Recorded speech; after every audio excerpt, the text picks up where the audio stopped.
തലേ ദിവസത്തെ മീൻകറിക്ക് ഒരു പ്രത്യേക ടേസ്റ്റാണല്ലേ. പ്രത്യേകിച്ച് ഈ കുടംപുളിയൊക്കെ ഇട്ട് വയ്ക്കുന്ന മീൻകറിക്ക് പിറ്റേ ദിവസം കഴിക്കാൻ ഭയങ്കര ടേസ്റ്റാണ്. അപ്പോൾ നമുക്ക് അതിൻ്റെ കൂടെ കഴിക്കാൻ പറ്റിയ ഒരു അടിപൊളി മുട്ട ദോശയുടെ റെസിപ്പി ഞാൻ പറഞ്ഞു തരട്ടെ. ഇത് മിക്കവർക്കും അറിയാവുന്ന റെസിപ്പി ആയിരിക്കും, എന്നാലും അറിയാത്തവർക്കൊണ്ട് പറയാം കേട്ടോ.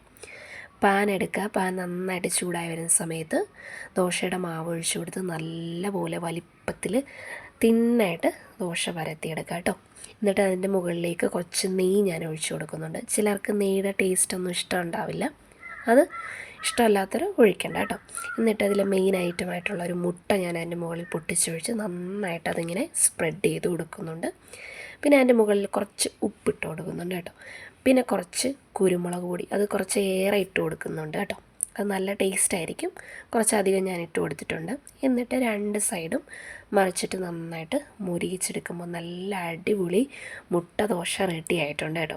അതിൻ്റെ കൂടെ കഴിക്കാനായിട്ട് തലേ ദിവസത്തെ നല്ല ചൂരക്കറിയാണ് കേട്ടോ എടുത്തിരിക്കുന്നത്. ചാറ് ഞാൻ കുറച്ച് അധികം എടുക്കുന്നുണ്ടേ.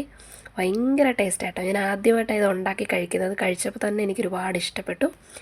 അപ്പോൾ ഇങ്ങനത്തെ കോമ്പിനേഷൻ ഇഷ്ടമുള്ളവരൊക്കെ ഇതൊന്ന് ട്രൈ ചെയ്ത് നോക്കിക്കോ കേട്ടോ. അപ്പോൾ വീഡിയോ ഇഷ്ടപ്പെട്ടാൽ ലൈക്ക് ചെയ്യുക, സപ്പോർട്ട് ചെയ്യുക, കമൻറ്റ് ചെയ്യുക.